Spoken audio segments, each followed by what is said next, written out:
Chapter 19. And the Lord spake unto Moses and unto Aaron, saying, This is the ordinance of the law which the Lord hath commanded, saying, Speak unto the children of Israel, that they bring thee a red heifer without spot, wherein is no blemish, and upon which never came yoke.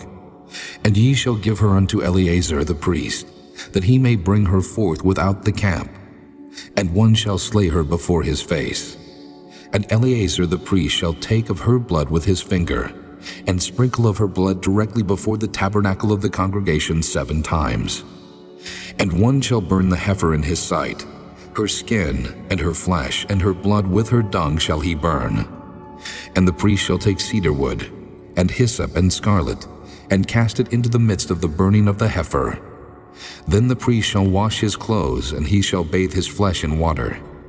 And afterward he shall come into the camp, and the priest shall be unclean until the even.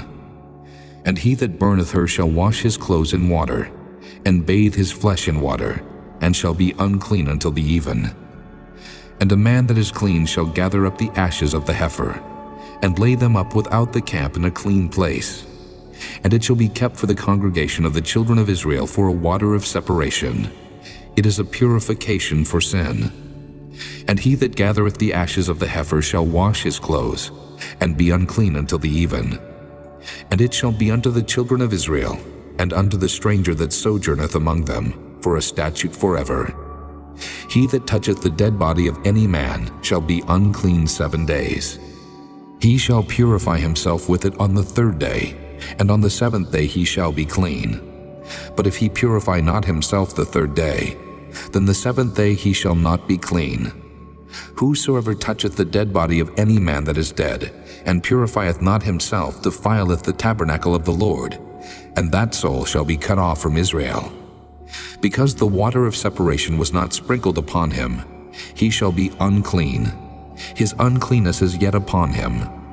This is the law. When a man dieth in a tent, all that come into the tent, and all that is in the tent shall be unclean 7 days. And every open vessel which hath no covering bound upon it is unclean. And whosoever toucheth one that is slain with a sword in the open fields, or a dead body, or a bone of a man, or a grave, shall be unclean 7 days. And for an unclean person, they shall take of the ashes of the burnt heifer of purification for sin, and running water shall be put thereto in a vessel. And a clean person shall take hyssop, and dip it in the water, and sprinkle it upon the tent, and upon all the vessels, and upon the persons that were there, and upon him that touched a bone, or one slain, or one dead, or a grave.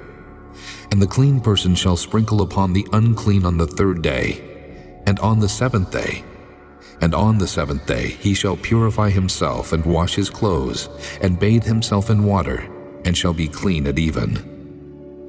But the man that shall be unclean, and shall not purify himself, that soul shall be cut off from among the congregation, because he hath defiled the sanctuary of the Lord. The water of separation hath not been sprinkled upon him. He is unclean.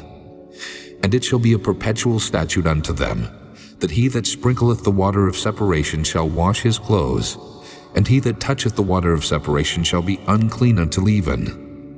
And whatsoever the unclean person toucheth shall be unclean, and the soul that toucheth it shall be unclean until even.